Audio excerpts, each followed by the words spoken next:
I never thought entering the old asylum was dangerous. It felt childish, almost embarrassing to be afraid of it.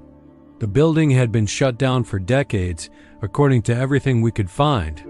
Forgotten, swallowed by weeds and silence. It was one of those local legends that only exist because no one cares enough to check the truth. To us, it was just another location on a map. Another ruin to explore, another empty shell waiting for us to wander through its halls. That was what we believed anyway. We arrived in the late afternoon, when the sun still lit the sky but had lost all its warmth. The building stood ahead of us, tall and tired, like it was resisting collapse out of pure stubbornness. The walls were peeling, the windows were broken, and rusted bars were bent out of shape. There were no warning signs, no fences, no locks. The front gate was just open. Not broken or forced, just open, as if someone had walked in and never bothered to close it behind them. We joked about it, of course. We took pictures and laughed a little too loud, the kind of laughter meant to push away the silence, not because anything was actually funny. The moment we stepped past that gate, the air changed. It wasn't dramatic, not like in the movies. It was subtle. There was a different smell, a mix of dampness and something metallic. And then we realized all the sounds from the outside world had vanished. No traffic, no birds, no wind. There was only the sound of our footsteps on the cracked pavement. The main hall was huge, with the ceiling so high it felt uncomfortable. Cracks spread across it like dried veins. Chairs were scattered everywhere, some were still neatly arranged, while others were overturned. At the far end, a reception desk was buried under a thick layer of dust, with old papers fused to the floor by years of neglect. It was easy to imagine the place full of life. People arriving, people leaving, people being left behind. We started to explore, slowly, without any real urgency. Long, identical corridors stretched out on both sides, which was unsettling in its own way. The doors had faded numbers. Some were open, some were locked, and many had been ripped right off their hinges. The paint on the walls had peeled into strange shapes that looked almost intentional if you stared at them for too long. We entered one of the wings. The rooms were small and narrow, furnished with nothing but metal beds covered in rust and mattresses that had been torn apart. And there were marks on the walls, not drawings. Just marks, scratches, fingernail marks. Pure desperation pressed into concrete. No one said a word about it. Not because we didn't notice, but because none of us wanted to be the first to acknowledge what we were seeing. The deeper we went, the more the building felt aware of us. Not alive, not conscious, just attentive. As if it were registering our presence, counting our steps, memorizing our voices. In a larger room, we found chairs arranged in a perfect circle. The floor in the center was worn down, much smoother than the rest, as if something had been repeated there countless times. There was no equipment, no chalkboard, nothing to explain it. Someone joked that it looked like a group therapy room. Someone else said it looked more like a confession circle. We laughed, but the laughter echoed for far too long. We kept moving, talking constantly, commenting on the most irrelevant details. The more we spoke, the harder it became to hear the building's real silence. It felt like we had an unspoken agreement. If we stopped talking, something else might speak instead. The first truly strange thing was almost disappointing in its simplicity. It was a clock mounted on the wall of a side corridor. It was old and round, with cracked glass. The hands were frozen, but they weren't stopped at a random time. They were stopped at the exact minute we had entered the building. Someone said it was a coincidence. Someone else said the clock probably hadn't worked in decades and only seemed to be aligned with our arrival. We accepted those explanations way too quickly. Moving forward was just easier than thinking about it. Farther in, we found what looked like an infirmary. There were stretchers, and cabinets had been left wide open, with empty bottles scattered across the floor. The smell in here was different. It was stronger, not stale, not old. It smelled recent. That's when we started to notice something wrong with the sound. Our footsteps didn't echo the same way anymore. Sometimes they sounded delayed.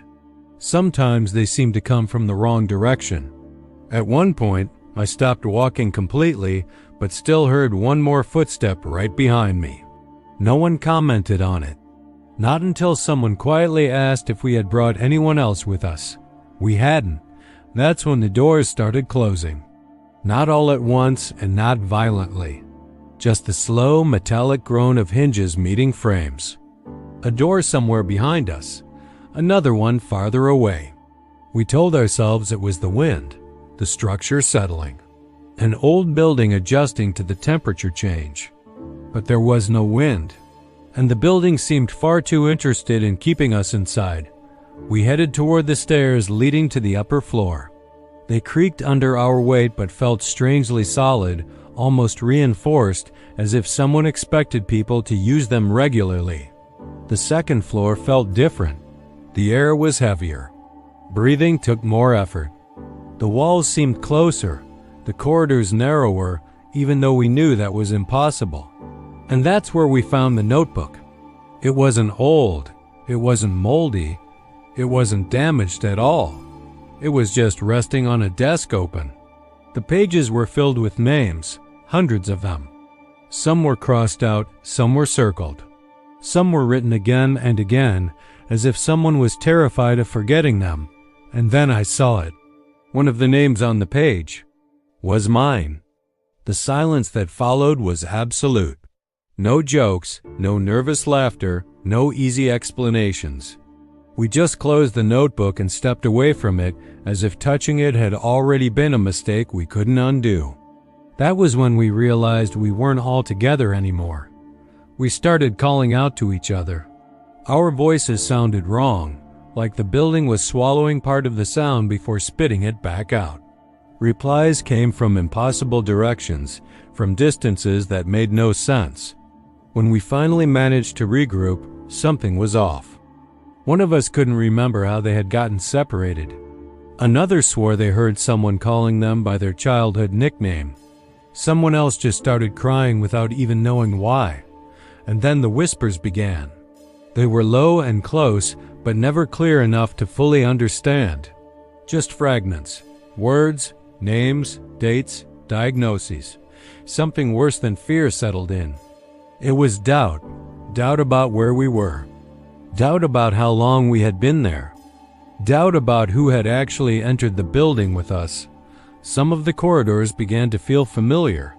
Too familiar. As if we had already walked down them before. As if we were just moving in circles and the building was pretending we weren't. Then, a door opened by itself. Inside was an empty room. Except for the mirrors. There were mirrors on the walls, on the ceiling, even on the floor. And in the reflections, we weren't alone. There were people standing behind us, beside us, so close we should have felt their breath on our necks. We spun around, but the room was empty. That was when the panic truly began.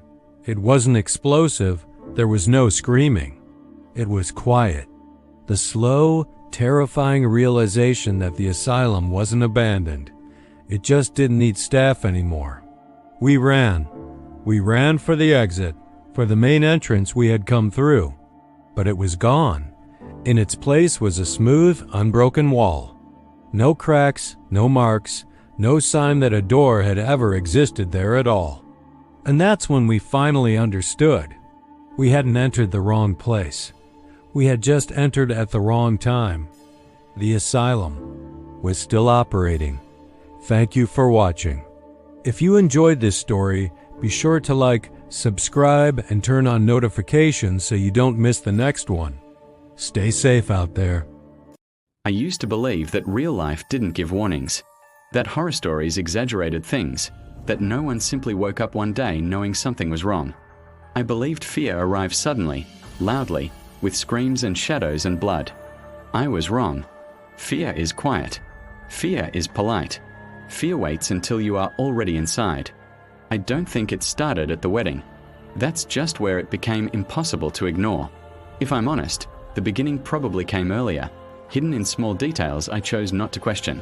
Back then, it was easier to laugh, easier to move forward. The venue was far from the city, at the end of a dirt road that seemed to exist only for that place. Tall trees on both sides, so close together that the sunlight barely reached the ground. I joked that it looked like the setting of a cheap horror movie. She laughed. I laughed too. Now I know that laugh wasn't comfort. It was instinct. The building was old. Dark wooden floors, high windows that didn't open all the way, air that smelled like dust and time. Not dirty. Old. Like something that had been breathing there long before us. The owners proudly said the place had hosted hundreds of weddings. That many lives had begun there. They didn't mention how many had ended. At first, everything felt normal. Music, laughter, glasses clinking, people dancing. Yet there was something wrong with the rhythm of it all, like the sound arrived a fraction of a second too late. Like the celebration was echoing something that had already happened. I felt watched. Not from a corner. Not from behind. From everywhere.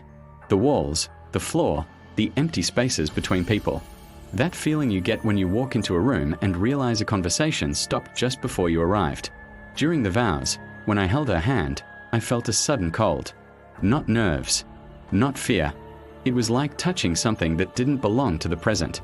She squeezed my fingers hard, harder than necessary, as if grounding herself. The officiant hesitated.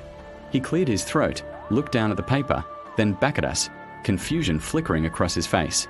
For a moment, I thought he had forgotten who we were. When he said the words, "Until death do us part," the lights flickered. Just once. Someone laughed. Someone blamed the old wiring. The music resumed. Everyone moved on. Everyone except me. In the reflection of the glass behind the altar, I saw something that wasn't there when I turned around. Not a face. Not a body. More like several figures occupying the same space, overlapping, watching through each other. After that, the details became impossible to ignore. People I didn't remember inviting. A woman in black standing near the restroom, always in the same position, never blinking. An elderly man smiling without showing his teeth, his eyes fixed on us as if counting something. I asked who they were. She answered casually, listing names that meant nothing to me. When I asked again later, she snapped, told me I was stressed, told me to relax. Maybe I was. That explanation was easier than the alternative. The toast felt wrong. The glasses didn't clink together. Each sound came at a different time, out of sync. Some guests raised their glasses toward empty chairs. Others whispered words I couldn't understand, but the sound stuck in my head like a melody without lyrics. When the party ended, no one left. The staff started cleaning. The lights dimmed. Midnight passed. Then 1. Then 2. Guests remained seated, speaking quietly, smiling, waiting. As if the celebration wasn't finished yet, only paused. When we finally asked to close the venue, some of them looked at us with genuine offense, as if we were interrupting something sacred. That night, I dreamed of the hall empty and silent, chairs neatly aligned, the cake untouched, every guest sitting perfectly still, all of them staring directly at me.